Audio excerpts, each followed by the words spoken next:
अस्सलाम वालेकुम, कैसे हैं आप सब। आई होप आप सब खैरियत से होंगे और आप सबकी दुआओं से अल्हम्दुलिल्लाह मैं भी एकदम ठीक हूँ। ये व्लॉग है दिवाली के टाइम का और आई नो थोड़ा सा लेट है, लेकिन मैंने बताया था आपको लास्ट व्लॉग में कि बेटे के एग्जाम चल रहे थे, तो इस वजह से मैं नहीं कुछ भी अपलोड कर पाई या एडिट कर पाई। तो ये दिवाली का व्लॉग है जो कि मैं अब अपलोड कर रही हूँ। दिवाली में ना मेरे बेटे की और मियाँ जी की दोनों की ही छुट्टियाँ होती हैं, तो करीब 3 से 4 दिनों की छुट्टियाँ थी और संडे भी पड़ा था शायद बीच में। तो मैंने सोचा चलो अपने घर चले जाती हैं, यानी कि मायके। काफी दिनों से मैं नहीं गई थी तो मेरा दिल भी हो रहा था जाने का वहाँ पे, और छुट्टियां थी तो मैंने सोचा 2 से 3 दिन तक आराम से रुक जाऊंगी। वैसे तो जिस दिन जाती हूँ उसके नेक्स्ट डे ही वापस आना पड़ता है, क्योंकि हस्बैंड का ऑफिस और बच्चे का स्कूल रहता है, इस वजह से। तो मैंने सोचा 3-4 दिन आराम से रुक कर आऊंगी। अच्छा, अगर मुझे अपने घर पहुँचने में ना करीब 1 से 1.5 घंटा लग जाता है। तो मैं जाने से पहले एक जगह है वहाँ पर मतलब जो हाईवे है वहाँ, उससे पहले ना ये शॉप्स पड़ती हैं छोटी छोटी सी,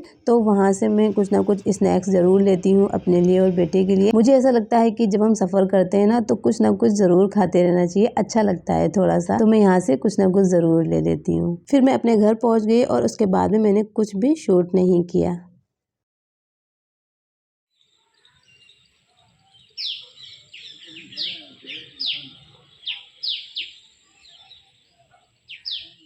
तो अब हो गया था ये नेक्स्ट डे और मेरी अम्मी ने पूछा कि आज तुम्हें क्या खाना है, खाने में जो बताओगी वही बनेगा।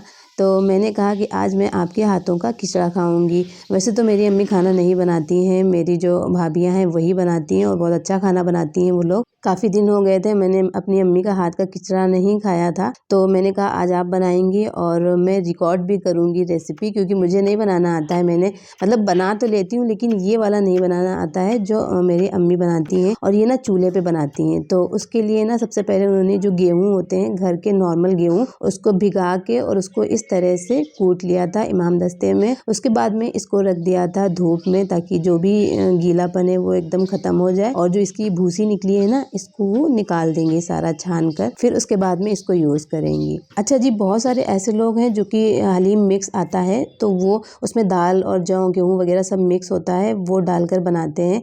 लेकिन मेरी अम्मी हमेशा ना गेहूँ को कूटती हैं और दाल जो है उनकी क्वांटिटी के हिसाब से, मतलब जितना उनको ज़रूरत होता है उस हिसाब से डालती हैं, और जौ वो नहीं डालती हैं खिचड़े में। तो इस तरह से बनाती हैं वो, और इसका टेस्ट ना बहुत अच्छा आता है। तो इन्होंने सबसे पहले ना चूल्हे पर ये जो पतीला दिख रहा है, डेगची बड़ी सी, ये चढ़ाई थी, इसमें डाल दिया था बहुत सारा पानी, करीब 10 लीटर से ज़्यादा होगा, और उसमें राजमा डाल दिया था। राजमे को भिगाया नहीं था, डायरेक्टली डाल दिया था कि वो धीमी धीमी आंच पर बनेगा और अच्छे से बॉयल हो जाएगा।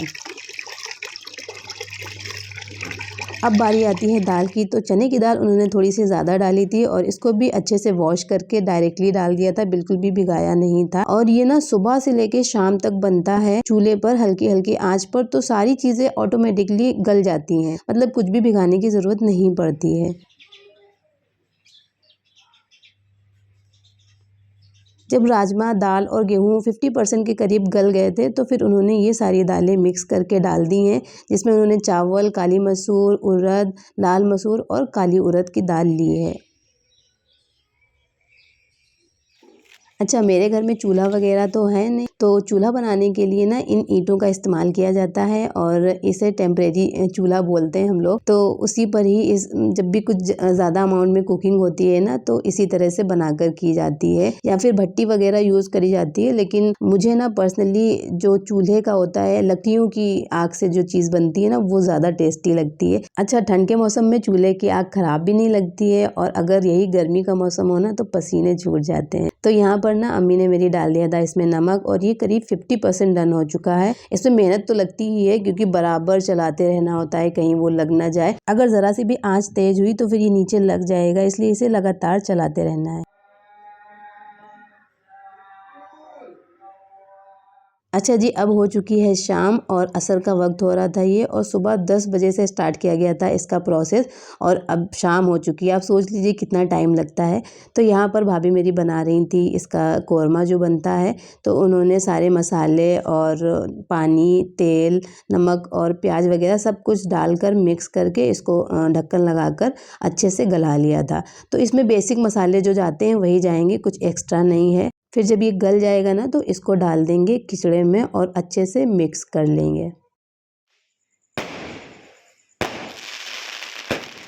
खिचड़ा बनते बनते हो गई थी रात, और काफ़ी ज़्यादा रात हो गई थी, करीब 8-9 बज रहा था। फिर यहाँ पर आसपास के जो लोग हैं दिवाली मना रहे थे और वो क्रैकर्स इस तरह से जला रहे थे। बहुत ही अच्छा लग रहा था, और मुझे ना पर्सनली बहुत डर लगता है क्रैकर्स से। मैं बहुत ही ज़्यादा दूर रहती हूँ इनसे, लेकिन ये काफ़ी ज़्यादा दूर थे तो मैंने वीडियो रिकॉर्ड कर ली अपने घर से। तो ये देखिए यहाँ पर कौरमा बन चुका है। अब इसकी भुनाई होगी बहुत ही अच्छे से। उसके बाद में हल्का सा शोरबा डालकर और इसको डाल दिया जाएगा खिचड़े में। शोरबा इसलिए डाला गया है क्योंकि अगर इसमें मतलब थोड़ा सा थिक हो गया था ना तो ये पतला हो जाएगा, वरना आप पानी गर्म करके भी डाल सकते हैं, लेकिन इसी में डाल दिया पानी और इसको पकाकर तो ये शोरबे वाला गोश्त इसमें डाल दिया गया। तो अब इसको ना अच्छे से मिक्स कर लेंगी। और मेरी मम्मी ने थोड़े से मसाले पीसे थे, जिसमें खड़ी हल्दी थी, मतलब साबुत हल्दी और साबुत लाल मिर्च, लहसुन, अदरक और गरम मसाले। तो वो सारी चीज़ें उन्होंने पीस ली थी और उसका मसाला बना था, वो मैं अभी आगे दिखाऊंगी आपको। तो वो ना कभी भी पिसे हुए मसाले नहीं यूज़ करती हैं, जब भी वो खुद कुकिंग करती हैं किसी भी चीज़ की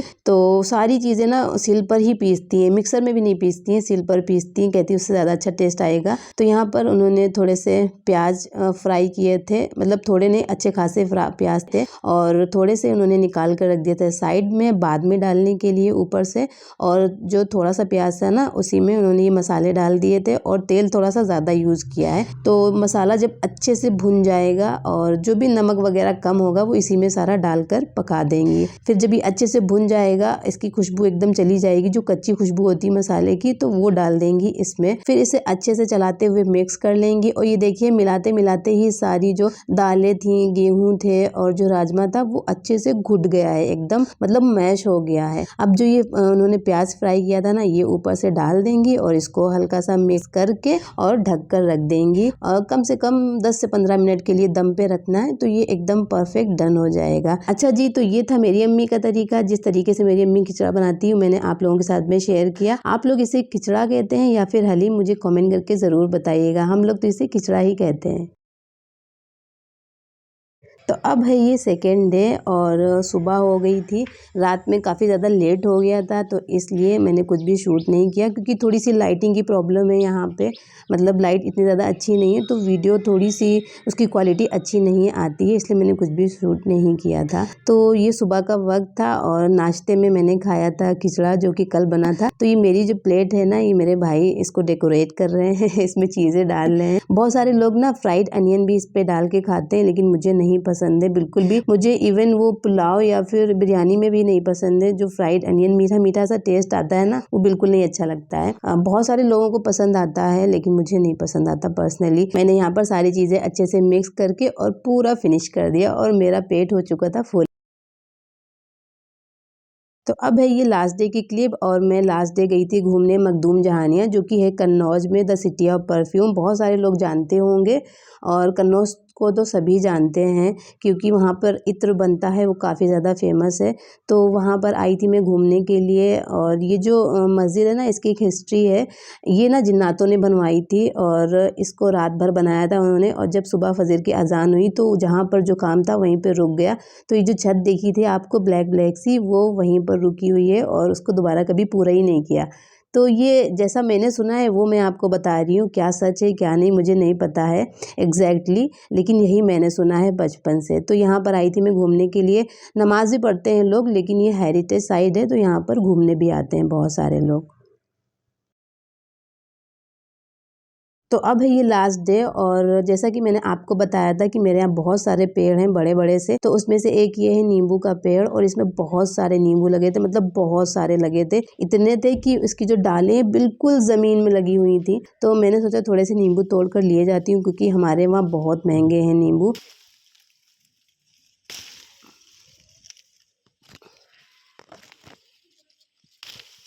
तो यहाँ से मैंने जो थोड़े पके हुए नींबू थे वो तोड़ लिए। कच्चे ज़्यादा थे, पके हुए कम थे, तो जो भी पके थे वो मैंने सारे तोड़ लिए थे। मैं इसे किसी दफ्ती के बॉक्स में पेपर में लपेट कर रख दूँगी, तो ये सारे पक जाएंगे। तो यहाँ पर मैंने बहुत सारे नींबू तोड़ लिए थे, करीब 5-6 किलो नींबू तोड़कर मैं ले आई थी। मैंने सोचा पक जाएंगे तो फिर मैं इसका अचार डालूँगी।